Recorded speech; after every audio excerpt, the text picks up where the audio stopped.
Welcome to InterPartyConflict, the podcast where we answer your questions so you can have the best tabletop gaming experience possible. My name is Gabe. My name is Jeff. And we're going to answer your questions today. But first, I have a question. Jeff. Yep. How are you doing today? Oh, doing okay. It's we're recording this on a Friday, so I got just done with my week at work, which was somewhat exhausting. My manager has been out most of the week because his wife just had a baby. Okay.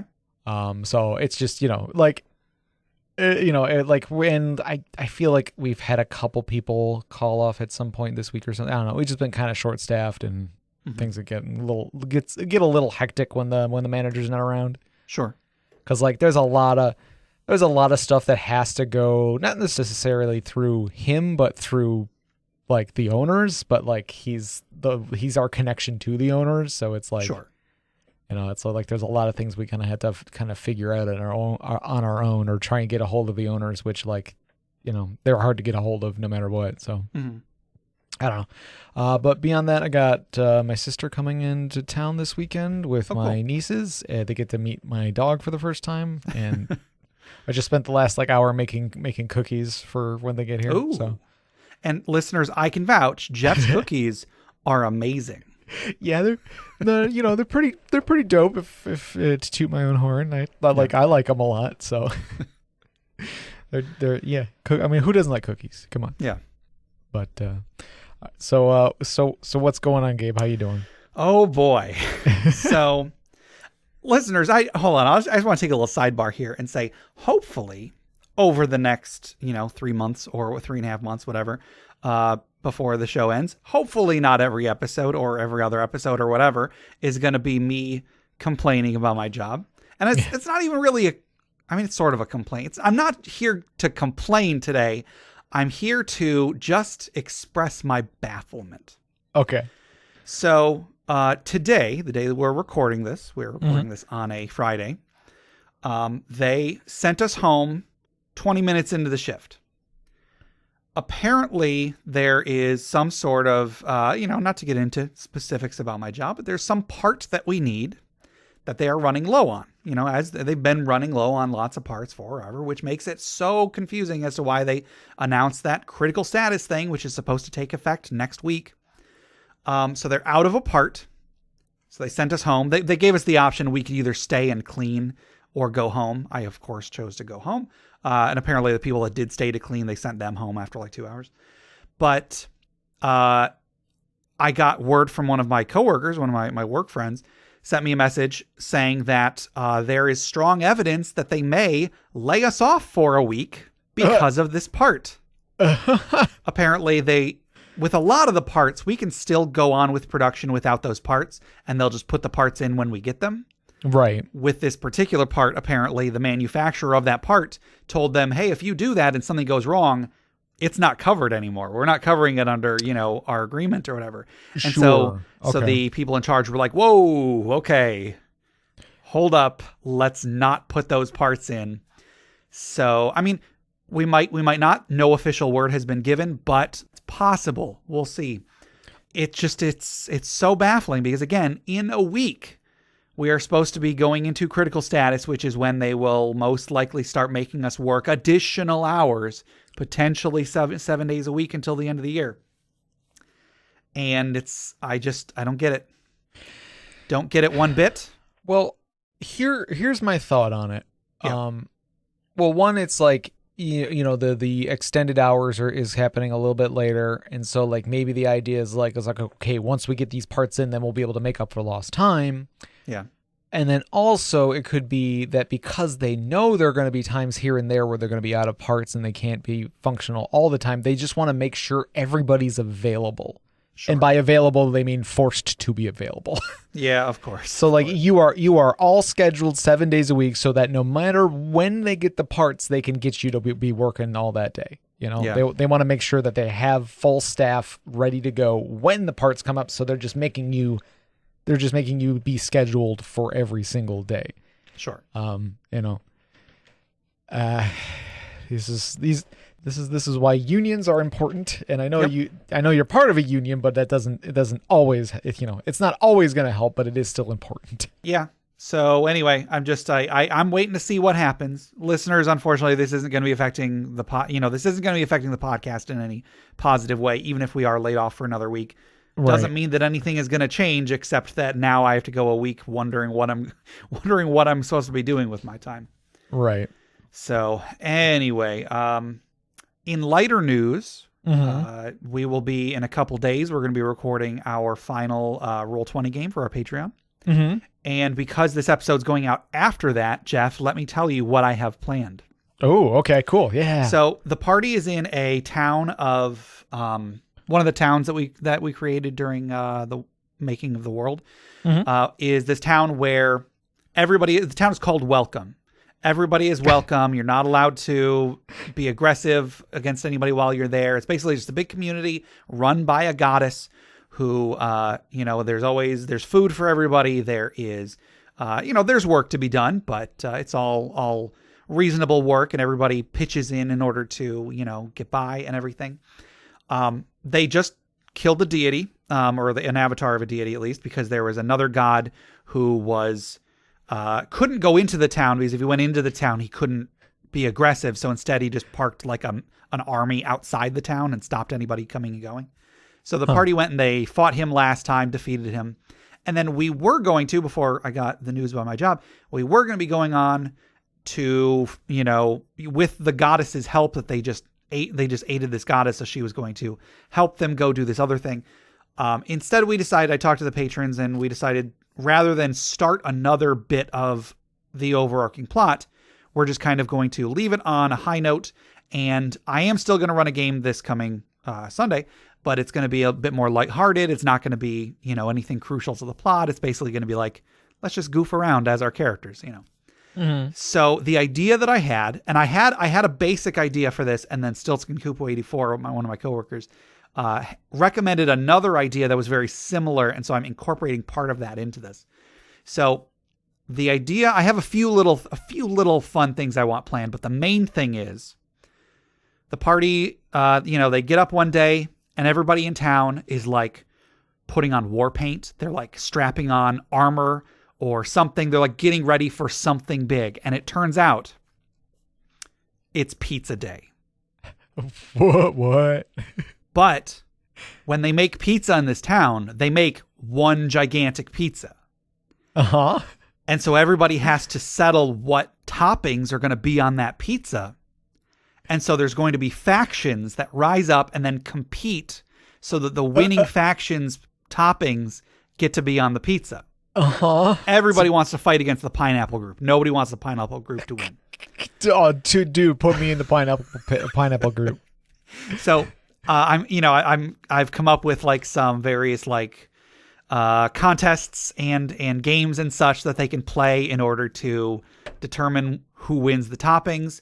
And then they'll decide the toppings. They'll go and make the pizza. However, one little wrinkle, at some point the players will notice that the goddess that sort of watches over the town and does most of like the work and everything, she's sick.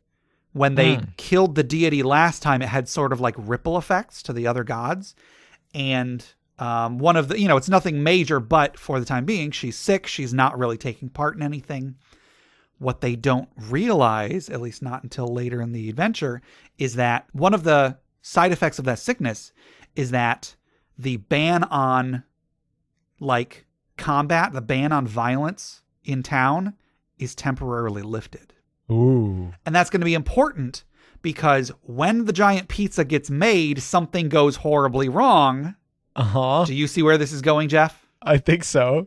A giant magical pizza comes out of the oven in the form of a calzone golem.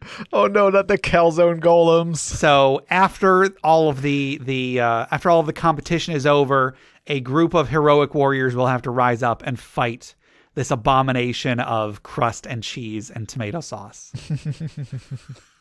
Well, were you talking about all the factions of the different toppings? I thought you were going to have like a big battle royale thing going on or something. Well, so I want to make it sound like it's going to be a battle royale, but then it's going to be like, tug of war and I don't know. whatever the Sure. heck, stuff like that, Sure. I'd actually be on the anchovy faction. Okay, I'll make sure to. I'll make note of that. Yeah. So yeah, hopefully that's going to be a lot of fun. I do want to give everybody a good send off, but I did ask them, like, do you want to keep on going with the main story, knowing we won't be able to actually finish it, or do we want to just leave on a high note and then do something goofy, So Sure. Yeah. so yeah, I'm excited for that. I think it'll be a lot of fun. Cool. Sounds great. Sounds great. All right, you want to go ahead and get into this episode? Yeah. Sure. Okay. So Jeff, I want you to imagine you're on an Arctic submarine expedition. Ooh. Okay.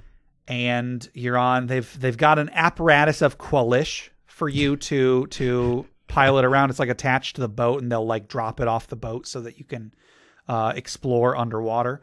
Yeah. And so they take you, there's like this big glacier, and they want you to go. There was legend of some sort of a hidden chamber locked underneath, or hidden temple or something locked underneath this glacier. So you get down there. Give me a dexterity check to see how well you can operate the controls of this device. Kind of fiddling with all the levers and things. Yes. I rolled a 19. Okay. Well, so it takes you a little bit to get the hang of it, but you get the hang of it, well enough. You are piloting this big crab-shaped, metal mech around underneath the water. You've got your headlights on, and you're seeing like various deep sea creatures floating past. And then you're following the instructions they gave you, and then you come around a corner and you see like a manufactured, like a stone facade of a building underneath this glacier, and you're pretty sure you found it. So Nice. you go and you pilot the apparatus of Qualish through like a passageway, and you see there's like a big spot of air. So you come out, and then you pop the top on the apparatus, you poke your head out, you shine your gem of brightness over there, and you see that there's a big pile of gold and diamonds and rubies and magic items. And you realize, you know that the temple, you weren't sure what the temple was to, but once you get here, you see there's all this like dragon artwork and such around the room. And then you see there's a big skeleton of what looks like maybe at one point was a silver dragon. Ooh. And it's laying in front of this big pile of treasure. And so you know what that big pile of treasure is, Jeff? Do you know what you just found? What did I find, Gabe? You just found the dragon's hoard.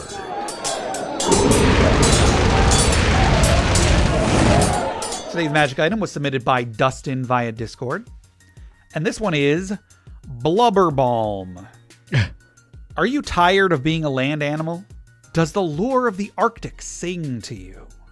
Do you wish you could just dive below the ice? Well, worry no more. Blubber Balm is here for you. Each tub of this magical cream is enough to cover a medium creature for 24 hours.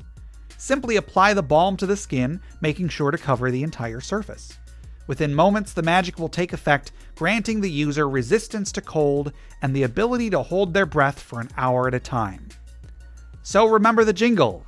When you wanna swim where the penguins go, use Blubber Balm and dive below.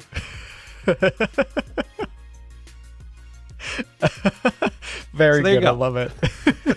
So pretty simple item. You Yeah. can breathe for an hour. I actually think breathing for an hour is a little low. If you've got 24 hours worth of coverage, I think you should have 24 hours worth of breathing water. I was imagining it would you would like sprout gills or something. I don't know. Sure. Well, Yeah, I guess it's sort of making you into a seal, and they don't breathe water. Sorry, they Sure. hold their breath for a long period of time. Yeah. I don't know. I mean, in any case, it's really cool. I like it. Yeah. Yeah. Anything that makes underwater exploration a little less like tedious. Yeah. It's kind of just like you either can't do it or you can with magic, and then if you have the Right. magic, you just don't have to worry about the breathing water part or whatever, and then it's just a bunch of skill checks. Right. It is one of those things that is like either incredibly tedious or like just almost near impossible, or it becomes trivial based on like spells and things you find. So one of the things because I really want to do a pirate like island hopping adventure thing. This is something I wanted to do and tried doing a couple times. Yeah, we sort of we did a brief something like that like a year ago, I think. Yeah, when we first got our hands on Pathfinder 2nd Edition. Yeah. Yeah. Well, one of the things I was coming up with for as far as like exploring like underwater was having the party come across a diving bell. Okay. So for those who don't know, like a diving bell is basically just like it's just picture a really large bell, like from like a bell, like an old style bell tower, like picture like the Liberty Bell, but big enough for somebody to fit inside of. Yeah. You know, for like a couple people to fit inside. And that is it is like a so like when you have a cup and you turn it upside down and then put it straight down underwater, holding it underwater, there's a pocket of air inside of the cup. Yeah. So you would have this bell attached to the ship and you would lower it into the water and it would basically create this pocket of air underneath the bell, and it's like a weighted bell. It's like heavy and, you know, made of iron or whatever. So it'll sink even with this pocket of air.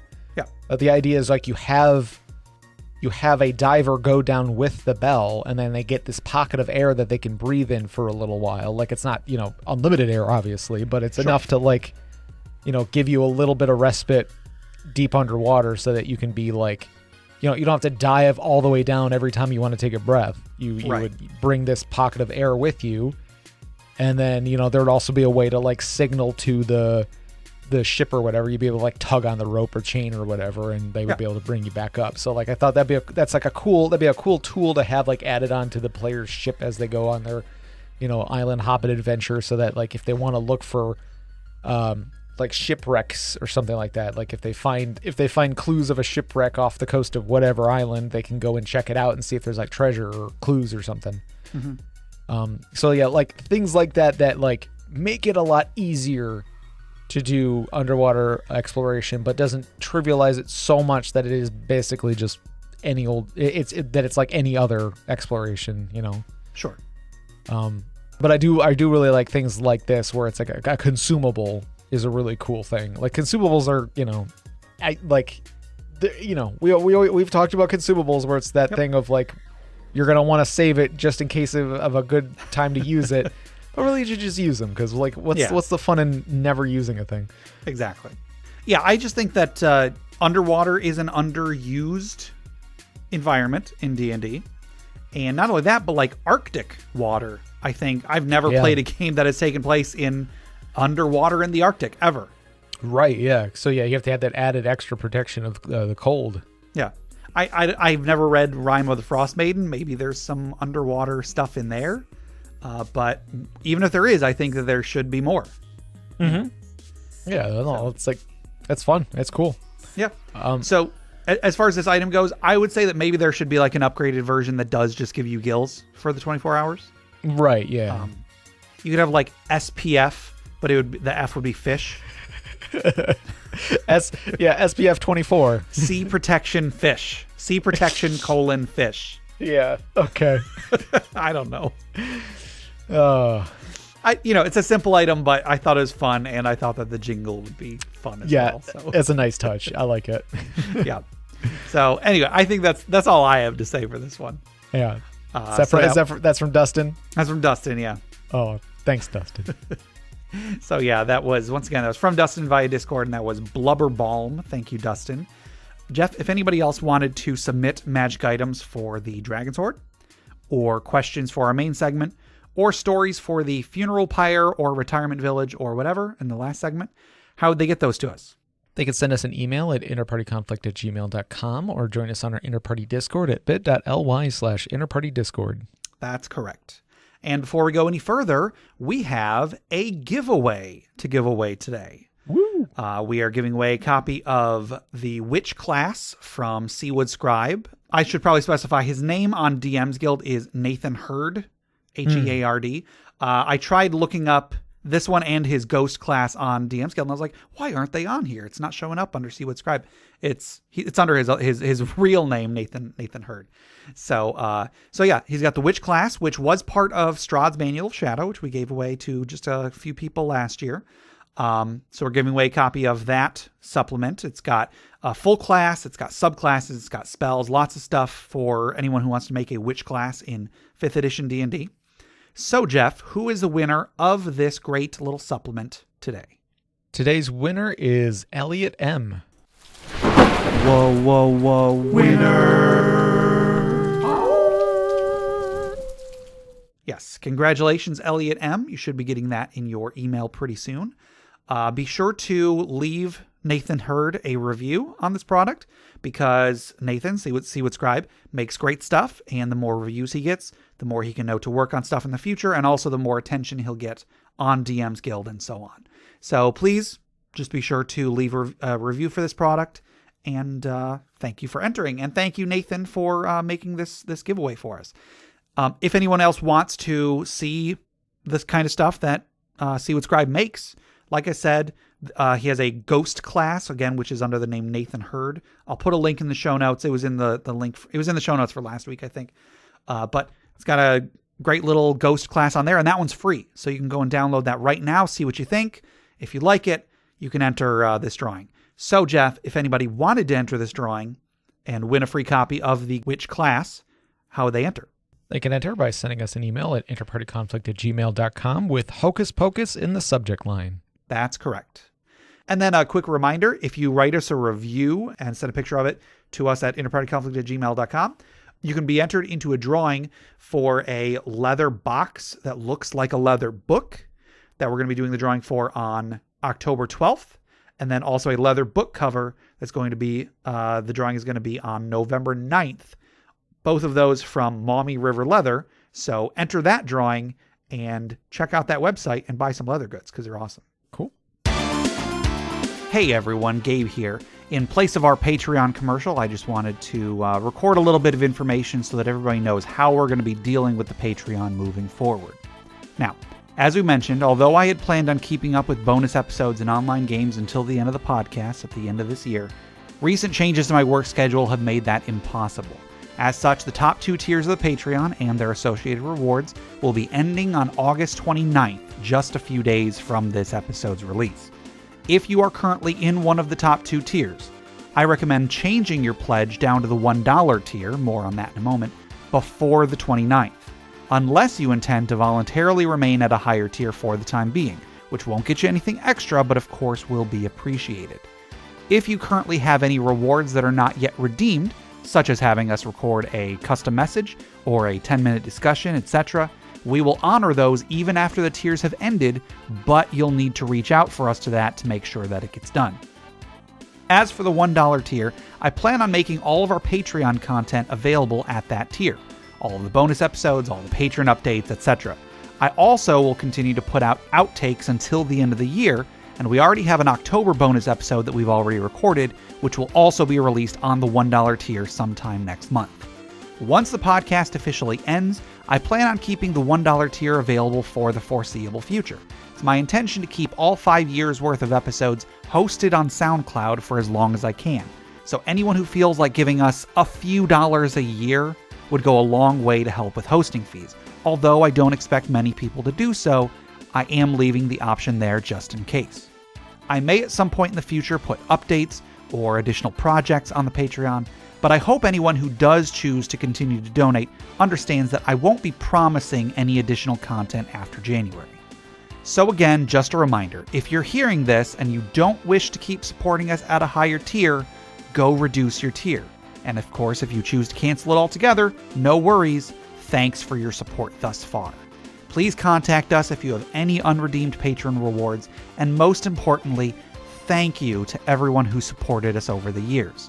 The podcast would not have been what it was without you, and no matter how much or how little you gave, you are amazing, and if I ever see you in person, I owe you a handshake. So a big thank you, and enjoy the show. And then one more quick thing, check out the other podcasts on the Crit Nation Fellowship. Check out Crit Academy, critacademy.com. Justin, Ian, and Austin create new and reusable content for players and DMs alike. Check out Brute Force and Ignorance. They're an actual play podcast on the network. That's they were on hiatus for a little while, but they are back and coming out with great stuff. And then check out D&D Character Lab and the Kind GM podcast, both of which are on indefinite hiatus as of right now. So check out all those. Enough of all the admin. Let's get into some questions, Jeff. All right. Our first question comes from Ravel G on email, and they ask, do you think it would be possible to run a D&D campaign with no or very little combat? How would you do this? Yeah. So quick answer, yes. It's definitely possible. Uh-huh. Some groups really, really like just pure role-playing. A lot of groups prefer games with little to no combat. That being said, I would say that most of the groups I've played with, combat is pretty common. Combat is the majority of each session. Yeah. Yeah, I mean we've said several times that D&D is it's a war game with role playing, woven in there. So yeah, like it's one of those things where like, yeah, you absolutely could, but there are other systems that would do better. Yeah. It would do it there's a lot more game systems out there that do non-combat RPG, tabletop RPGs better. Yeah. But it's absolutely doable. And then like if you just like the rule sets for like the skill checks and things like that, and it's just what you're familiar with, that's it might just be easier to stick with D&D but just skip the combat stuff. Yeah.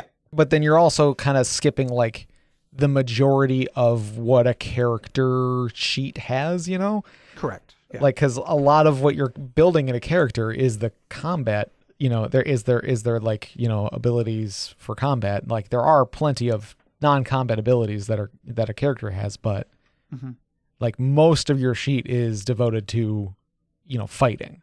Most of the book is devoted to fighting, unfortunately. Yeah. There's no reason you can't run a D&D game, even a full campaign with no combat. If you want to do that, yeah, like I said, there's no reason you can't. There's no reason even to discourage someone from doing that. Just like what Jeff was saying, you'll just be ignoring a lot of what the game is, I guess. When you make a character, so much of what you make you put in your character sheet, so much of what's in your class description, so much of it is you can use this weapon, you can use this armor. You can cast these spells that do this much damage. You have this ability that reduces damage. You have this ability that increases damage. And so, yeah, you can ignore all of that stuff. But again, like Jeff was saying, there are other games that are, just don't have combat mechanics. Some that are rules light, some that are rules heavy.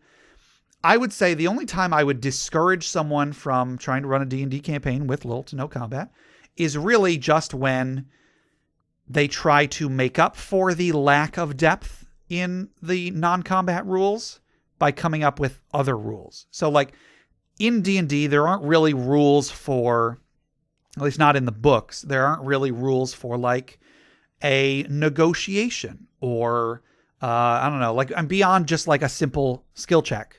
Or even a skill challenge if you're, willing to look into other editions of D&D. Yeah. There isn't really much mechanical about role-playing. Or really just kind of about most stuff that isn't combat. Exploration, there's some rules for that. Solving puzzles, I guess there's some stuff for that, a little bit.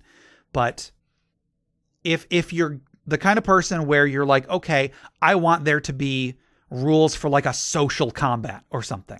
Because I've been in groups where, they had rules for what to do if you were like in a debate with someone and you rolled initiative and then you would like make a quote unquote attack roll and you had different maneuvers you could do.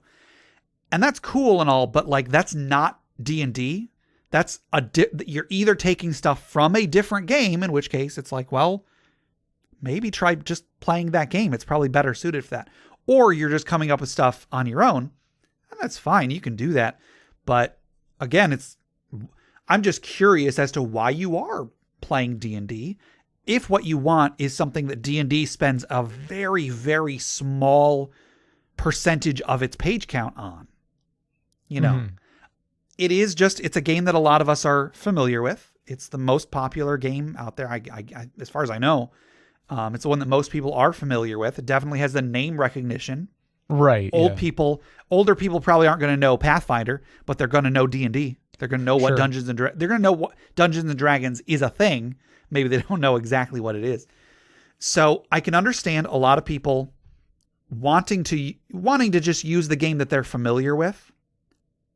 And again, no reason not to, but if you are looking for something that has more meat to it, that has more potential, more depth, something that isn't just a few skill checks, look into other systems. I'll see if I can find some other systems that are that have more mechanics for role playing and put those in the show notes.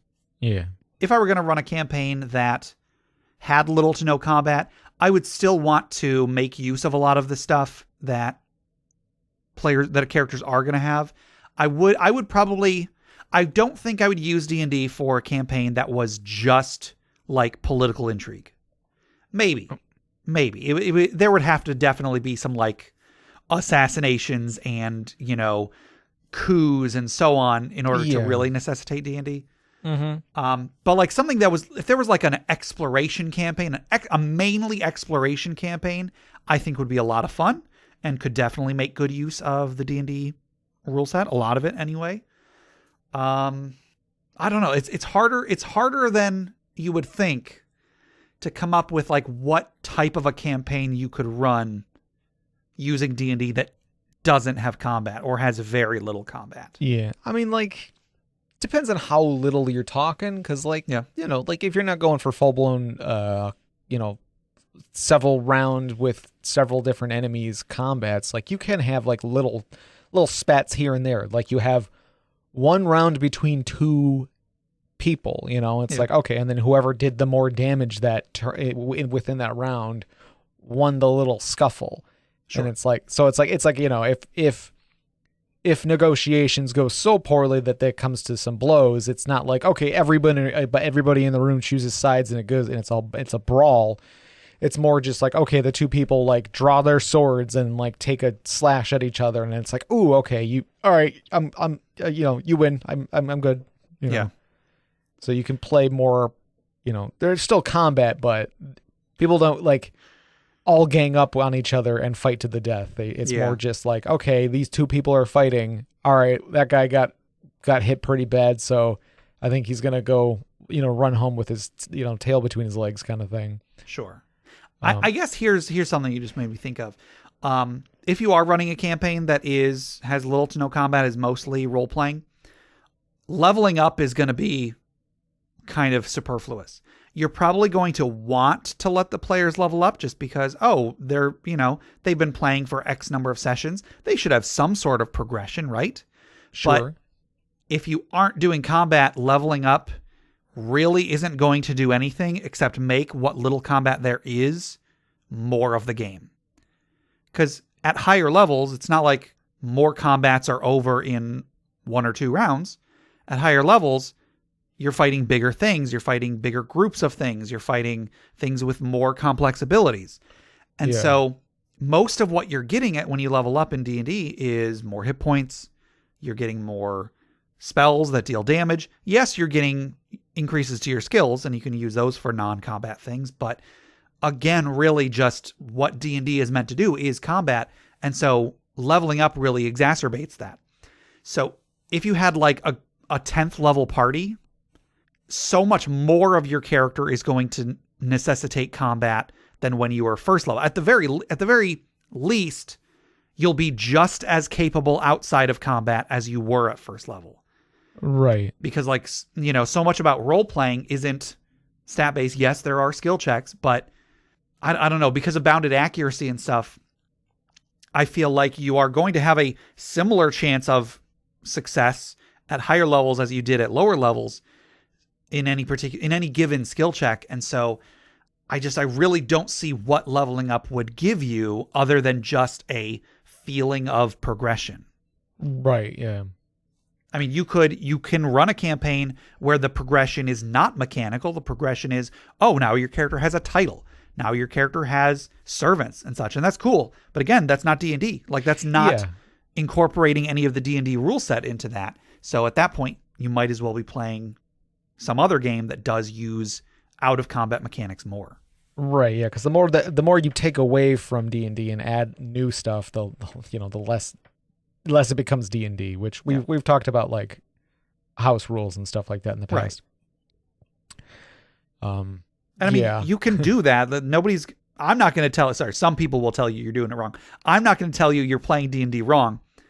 I just have to ask, why are you playing D&D? Why not learn some other rule set? Maybe even a rule set that has just fewer rules. D&D has so many rules. And so many rules that, like, I'm forgetting. You're probably forgetting. Imagine not having to take out a rule book for a session because everybody knows the rules because there are fewer rules. Imagine being able to explain how to play the game to a new person and not have to spend 45 minutes or more helping them make a character because you got to flip through so much of the book and then you got to choose all of these combat options for what is not going to be a combat campaign. You know what I mean? Right. Yeah. It's just so hard to separate. Like, because the reason you'd be playing D&D is because it's like fantasy stuff. Like it's the theme. It's sort of like, it's the feeling and it's really hard to separate fantasy from like, action and stuff. Like that's just that as far as like in books and movies and television shows, it's like when you're in the fantasy genre, like there's bound to be some like fighting and action and stuff. There's always going to be a big army fight in that fantasy movie that you're watching. Right. Yeah. There's, or there's like, there's a hero with a sword or something. I don't know. Yeah. Like it's just part of it. Not to say that can't be, that you can't separate those things. It's just, it becomes something. It becomes something different. Yeah. There are probably much better game systems to use than D&D for something like this. But again, not impossible. It just takes a lot of work. And, if you're going to put that much work into it, you might as well put the work into researching a system that does it better. Sure. Like one game that I don't really have a lot of experience playing, but I have a lot of experience listening to is Gurps, the generic universal role-playing system. Yeah. I listen to the Film Reroll. I've listened to them for a long time. And that podcast is taking movies and then turning those into role-playing games. And so they use Gurps, which is just this generic system you can use for just about anything. And so many of the movies that they have played on that podcast have no combat whatsoever. Some of them have a little bit of combat. Some of them have a lot. But like they did Thelma and Louise, for crying out loud. They role played through Thelma and Louise using this other system. And just listening to that podcast, I've gotten glimpses of how it does differ from D&D in terms of like what your options are when you're not in combat. There are like different skills you can roll. There are different maneuvers you can do with those skills in order to convince someone of something. And then there are downsides you can take in order to get a better result on this check that you're making and so on. And so much of it applies to things outside of combat that even that, just off the top of my head, seems like a game that would be better suited for a heavy role-playing campaign or a non-combat campaign than D&D, just because so much of D&D's, what makes D&D D&D is just combat is just baked right in. So go check out Gurps, I guess. That's what I'm trying to say. Yeah. All right. Our next question comes from Fig number 4255. This was on Reddit, and they ask, why do you think people choose to play D&D rather than a different game with more or less restrictive rule set? Yeah. So kind of a counterpoint or a more specific look at the previous question. Yeah. Why do people choose to play D&D? Like I'm always advocating try out another system that does something that D&D doesn't really do very well. Try another system that does it even better. Yeah. For me, it's definitely like just familiarity. Like it's just like, I know it. I understand it. Like I can as much as I said, like, it might be easier to just put the time into researching a new system rather than putting the time into making new rules. But sure. I feel like I do not follow that. I would not follow that advice. Yeah. I would actually find it more fun, maybe not easier, but more fun to try to implement new rules into D&D that achieve the goal that I have in mind. Sure. So like, yeah, because I have this fondness for D&D, I might be more inclined to stick with it. Like, not necessarily a brand loyalty, but like just more like a nostalgic kind of thing. Sure. I might be more likely to just try and figure out a way to get what I want out of D&D, outside the core rules. Yeah. That being said, I've been moving way more towards Pathfinder 2nd edition. Like, yeah. It's been a lot of fun. So, like you said earlier, like brand recognition is definitely a big thing. Mm-hmm. It just being the game that everybody already knows is a big part of it, especially if like you had an aunt or an uncle or your dad used to play it a long time ago.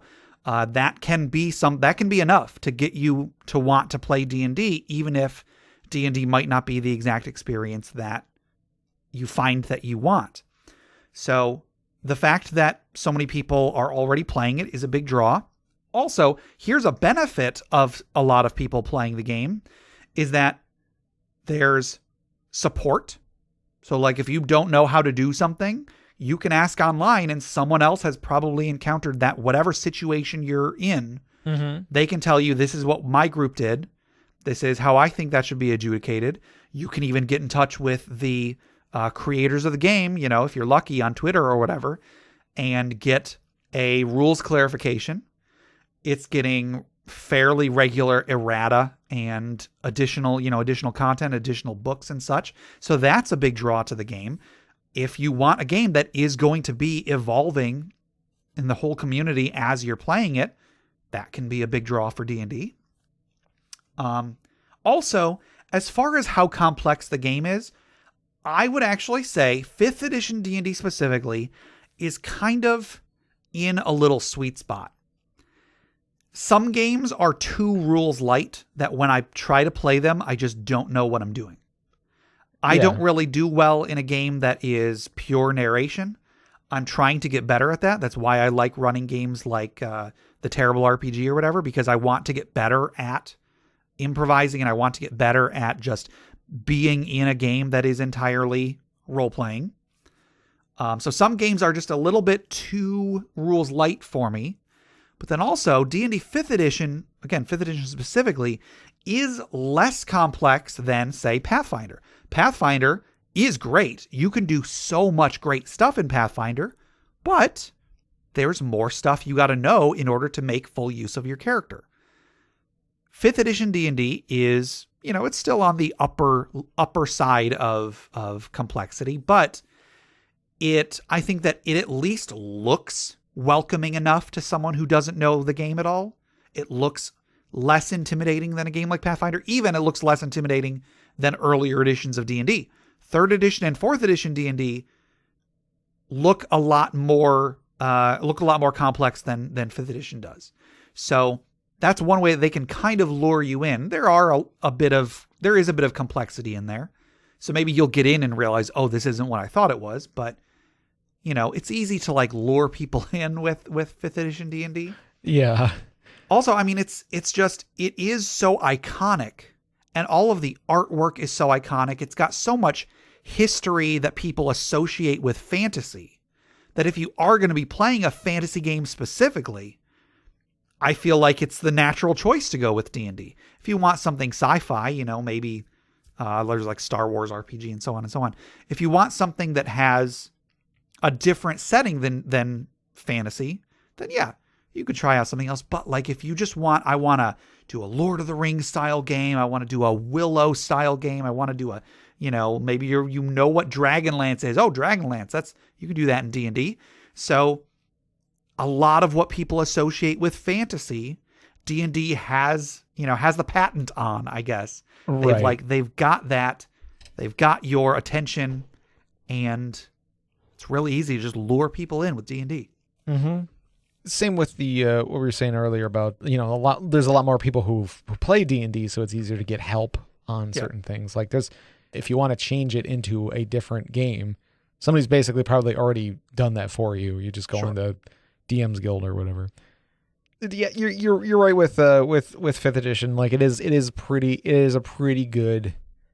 a good entry point. Yeah. Just because it is sort of like there's plenty of rules, so you can do deep dives and like you can get real down and dirty with rules, but like it's not required.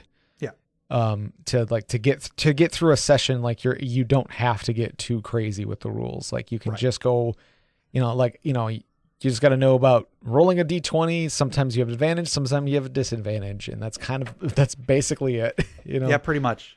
Even something like in Pathfinder, the way that actions work is more complex, and I like how complex it is. Yeah, but I could definitely see someone just being completely confused by, wait, so I have 3 actions and this thing takes 2 actions? Right. And I have this reaction, but I can only use the reaction if I took this action on my turn to set it up, and so on and so on. There is some of that in D&D too, but I think it's a little bit more hidden. It's not quite as right in your face that's how it works. So it's easier to just coast by without, maybe you're not using all of your abilities, but you don't feel like you're missing out as much as you would with Pathfinder, I think. Right. Yeah. It's less. Yeah. There's less of that. Like, oh crap, I have an action left. What do I do? What do I do? What do I do with it? Yeah. It's more just like I attack. All right, cool. That's that. Yeah, that's my turn. That's my turn. Although, as more experienced, I'm like, oh man, that's all I got to do. Huh? I attacked and missed. Woo! Whereas in, Pathfinder, it's like, okay, I can attack 3 times on level 1. Yeah, my odds go down every attack, but at least I get that extra chance of getting a 20. I don't know. Yeah. It's like, okay, I can attack once. Ooh, do I want to attack a second time? Sure, I'll attack a second time. Okay, now with my third action, I can attack, or I can raise my shield, in which case I can use my reaction to block damage. But if I block damage, then the shield takes damage and I take damage, and so on and so on. And yeah. So it's D&D, I think, although it is a lot more complex than it could be, I think that they've done at least well enough with like the presentation that it doesn't really feel that complex, which is why I think a lot of people don't think of it as being as complex as it is. Right. Yeah. So, I mean, it's D&D. Everybody knows D&D. Right. Yep. It always comes back to that name recognition. Like that's just like, that's what most people are going to know about. Yeah.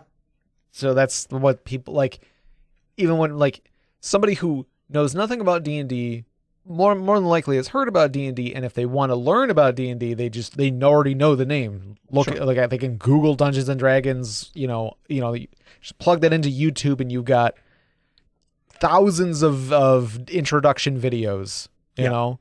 Whereas like if you want to try out this obscure non-combat tabletop fantasy RPG, you'd be lucky to find one video online about it.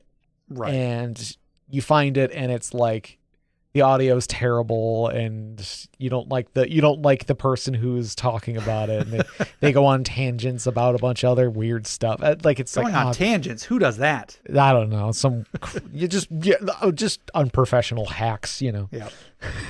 That reminds me of this one time that I was sorry, go on. No, it's just, like it is just like you're gonna find way more about D&D online. And so like if you want to get into it, if you want to try it, that's, like it's a lot easier to become proficient in D&D than anything else. So sure. And if you're looking for a group, holy crap, try to find a group online or in person that's like, oh man, I'm really excited to play the Teenage Mutant Ninja Turtles RPG. Right. Maybe there's a group out there. You could probably convince someone that to play it with you.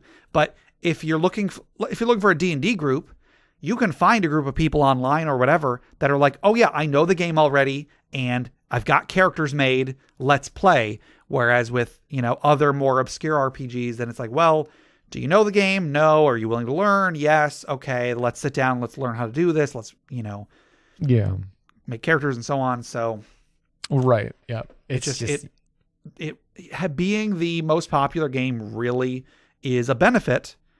Maybe it's circular logic. It's good because it's popular. It's popular because it's good, and so on and so on. Who knows how it all began? But, a lot of people are going to play just because it is popular. Yep.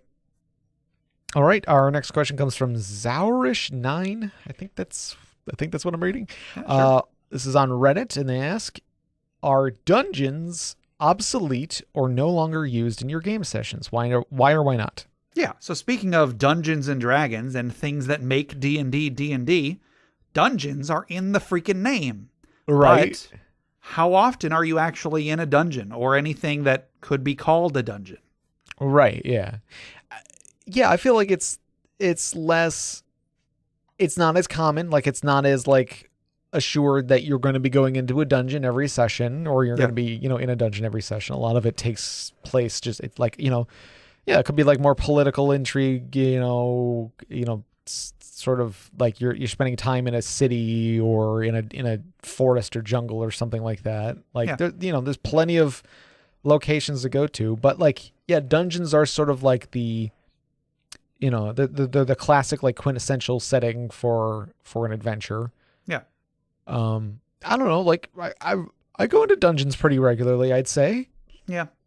Like I feel like sometimes, but definitely not as I feel like I used to go into dungeons more. Like dungeon crawls, I feel like used to be more common. They still exist. Yeah, but absolutely. I don't know, like even in our Roll20 games, most of the time, I don't really have a dungeon planned. I just have, okay, well, there's going to be this event and this event and this event. And then when I do run dungeons, they're not usually very good because I'm not great at making dungeons. Right, yeah. So, I don't know. I think, I don't know. I want to say maybe it's sort of the moving away from things like Tomb of Horrors where it was save or die. Okay. Because a lot of what a dungeon is traps. That's definitely true. Traps and monsters and trapped rooms with monsters. It's like secret doors, that kind of stuff. Yeah. Secret doors. Yeah. Like, and that can get tedious because like, you're going one square at a time down a hallway thinking that every single square can be a trap. And then, it's like it takes you an hour just to get into a room with a monster. And then it takes an hour, 2 hours, 3 hours to go through combat. So like, I feel like dungeons are more tedious. Yeah. And it's not, and like, it's not, you can't really take a break in a dungeon. True. So yeah, I think, like if they call it a dungeon crawl, right? Yeah, you do kind of go slowly. You slowly make your way through the dungeon. So it is a big undertaking to go through a dungeon. So I feel like,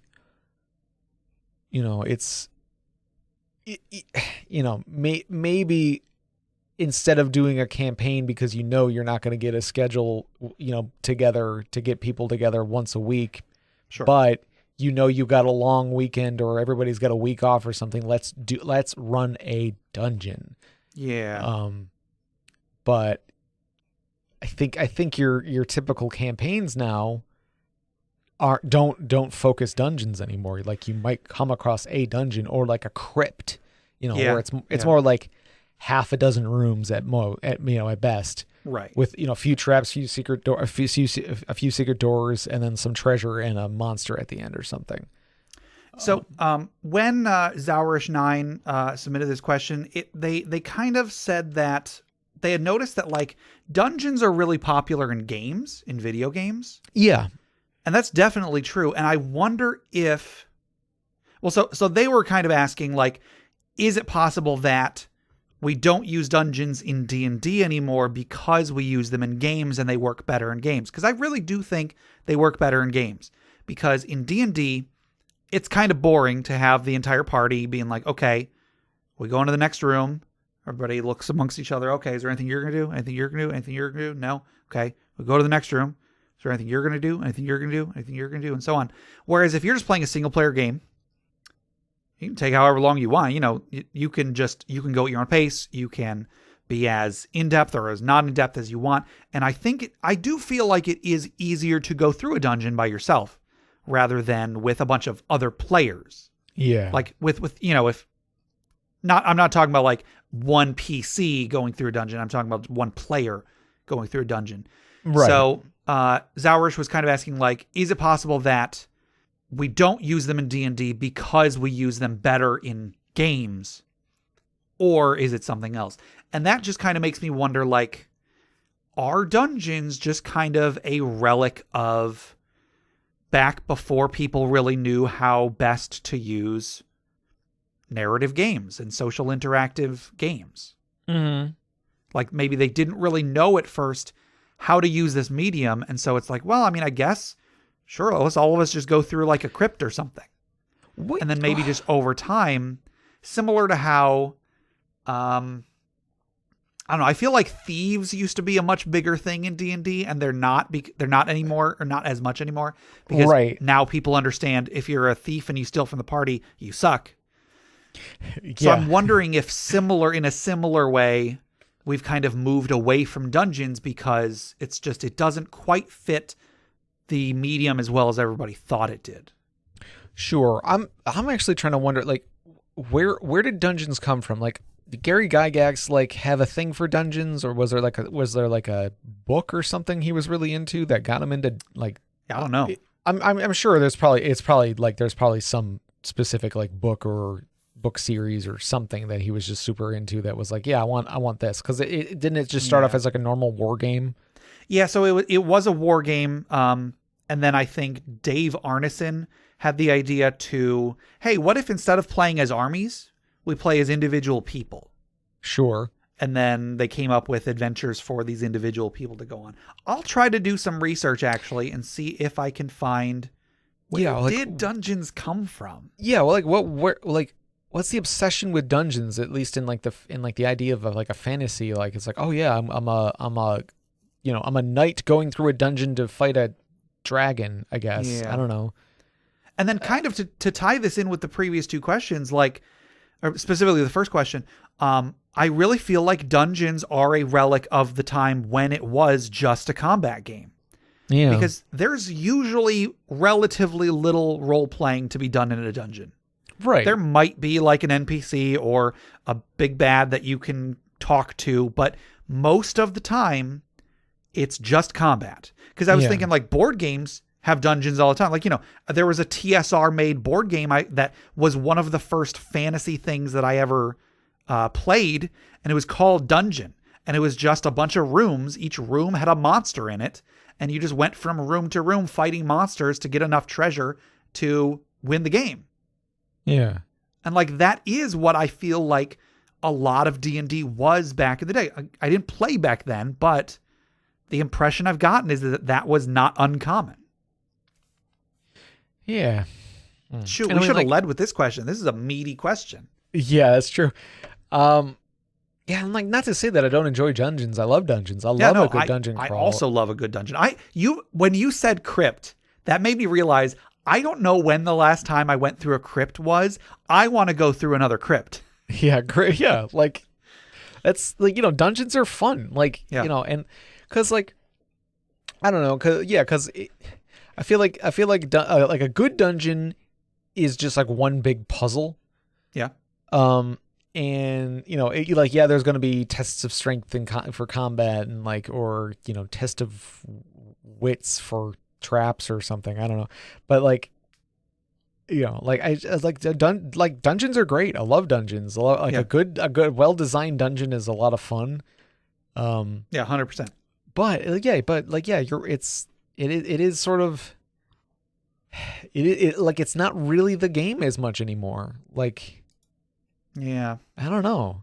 I don't know. What do we call it? Something different now? Well, because I was just thinking, like, I'm a big advocate of the 5-room dungeon, which is just kind of like a really simple framework for how you can build a dungeon or build an encounter or build a session or a campaign or whatever. Right. Yeah. And if you're not going to call a dungeon, because I always make clear that it doesn't have to be a dungeon. It can be just about anything. But what do you call it then? If it's not the 5-room dungeon, what do you call it? Just a 5-room framework, a 5-room session? The 5-step adventure. Maybe. Yeah, that's actually pretty good. The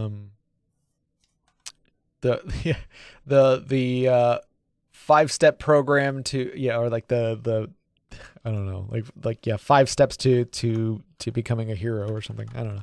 Yeah. If anybody does want to hear exactly a better rundown of what the 5-room dungeon is, episode 104 was all about that. Right. Yeah. But yeah, what would you call Dungeons and Dragons if you had to take the dungeon out?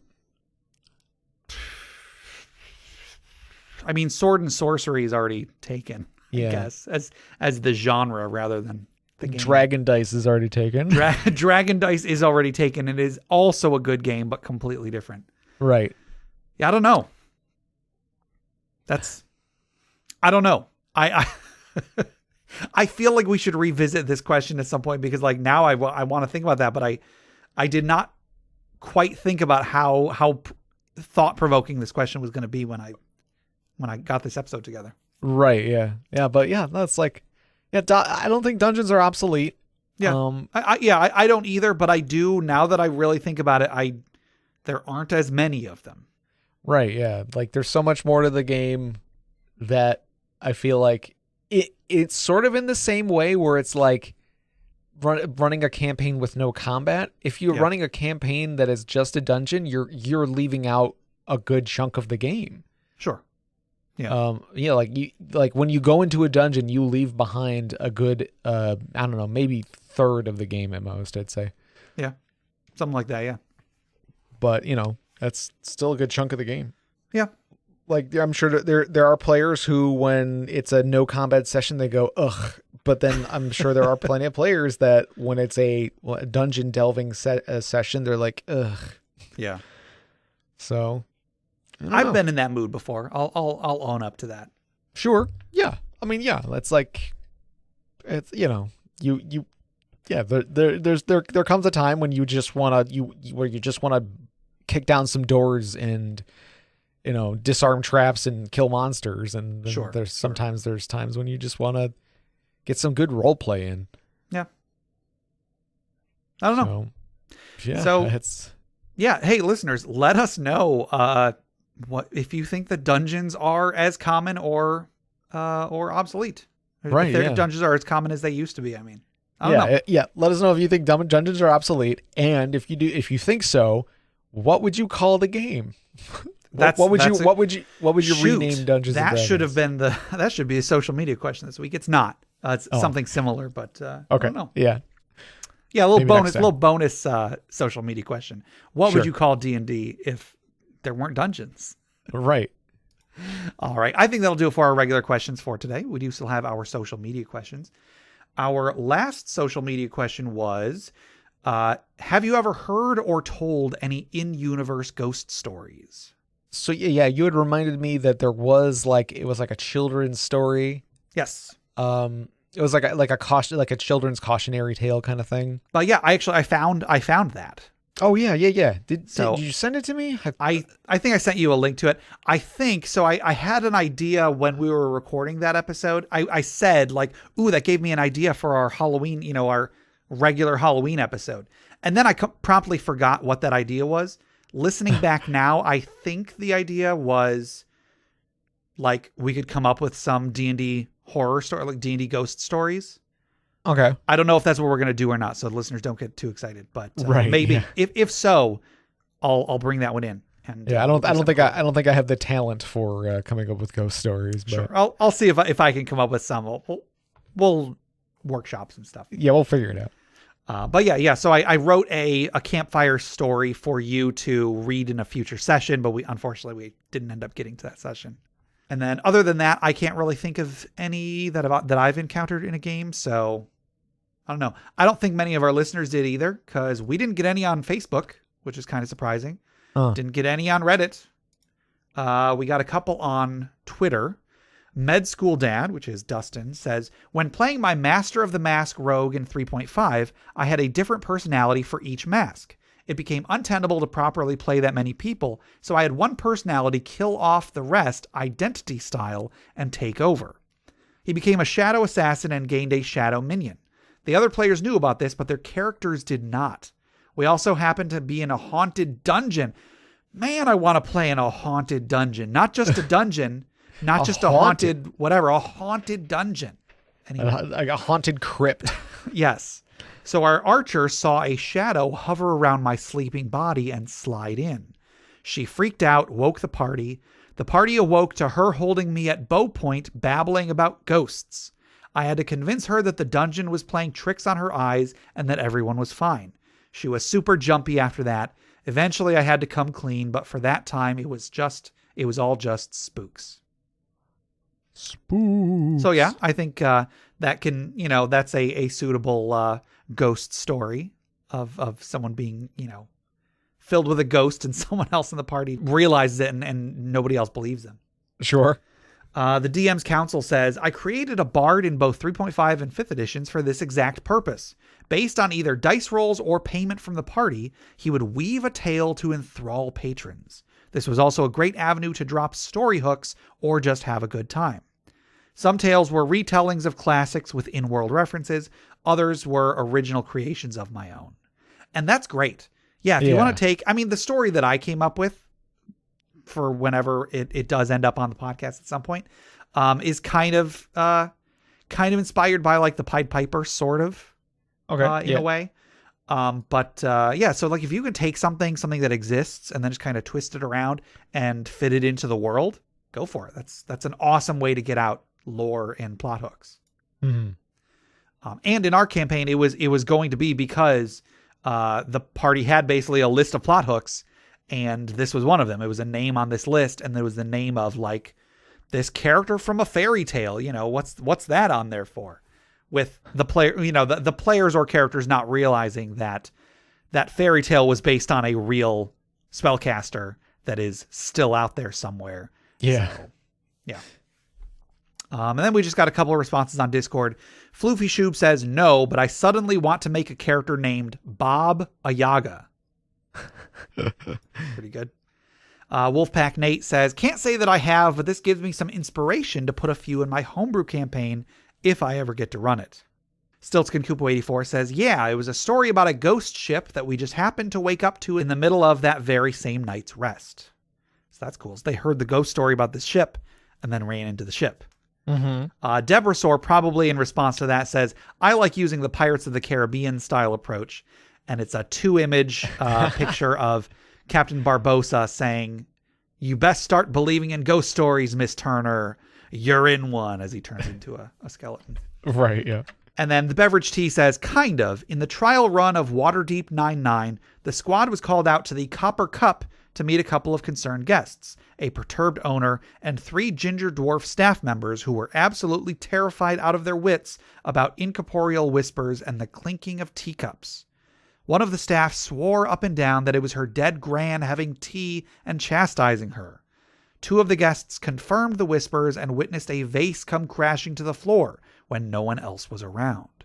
A 3rd guest confirmed that both rooms on the side of the hall were completely empty, and that is where the investigation began.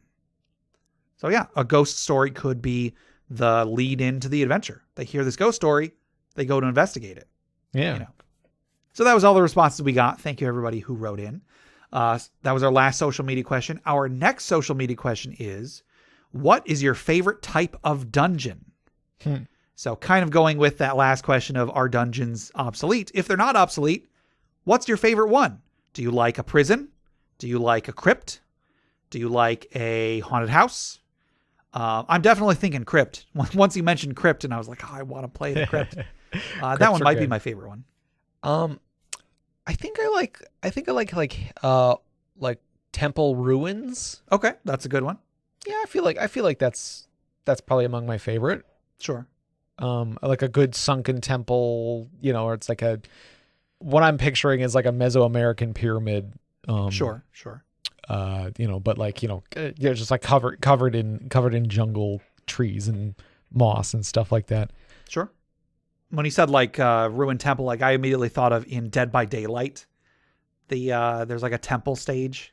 Oh yeah, you're right. Yep. Yeah. You're like, running around getting chased by killers. Yep. Yeah. So yeah. There's some great dungeons out there. So hopefully we get more responses to this one than the previous one. Mm-hmm. So that'll do it for our questions. But before we close out, let's relax. Let's wind down. Let's take a deep breath. Let's remember those who have come before us, who have given their lives that we may have a better world to live in, as we toss another log onto the funeral pyre.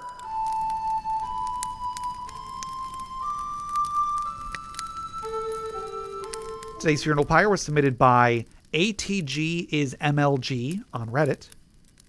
And they said, my paladin giving his life covering the retreat of his allies during a botched assault on an undead stronghold. 2 party members were down, so he bought the rest enough time to grab them and live to fight another day, while he held off about a dozen zombies and ghouls long enough to let his friends escape. So yeah, a very heroic ending for this character. So I guess let's raise a glass in memory of this paladin who let his friends escape and told the enemy the line must be drawn. Yeah. Clink. It's a Star Trek First Contact reference. Sure. So that'll do it for today. To submit questions for us to discuss, items for the Dragon's Hoard, or stories for the funeral pyre, please email us at interpartyconflict@gmail.com. For show notes, links to media mentioned on the show, and running lists of questions and magic items, go to interpartyconflict.com. Join the discussion on social media. We're on Facebook, we're on Reddit, we're on our Interparty Discord, we're on Twitter at InPartyConflict.